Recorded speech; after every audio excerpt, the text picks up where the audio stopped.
We controlled my Tesla from my Press and phone. hold controls to move vehicle. Fuck no, you're literally controlling it like It's like a remote. like Wait, Xbox. wait, where did we park at? Oh my god, it's moving! Bro, it's moving! It's moving!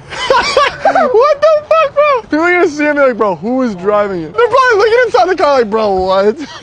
Is there anyone in it? No, it don't look like it. How is that even possible? I don't know. Should I go check? Yeah, see if somebody had a heart attack laying down in the seat.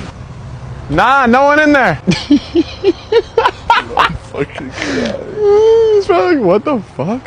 He's checking to see if anyone's in it. Watch, I'm gonna have it go back. I'm gonna have it go back. Watch. Oh my god, it's moving! It's moving! What the fuck?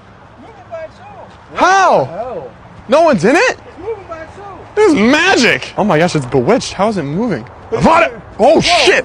Did I just do that? It's moving back and forth by itself. What the hell? Then it started again, and I looked, and there was nobody in the car. I've only seen this in Harry Potter with the flying car.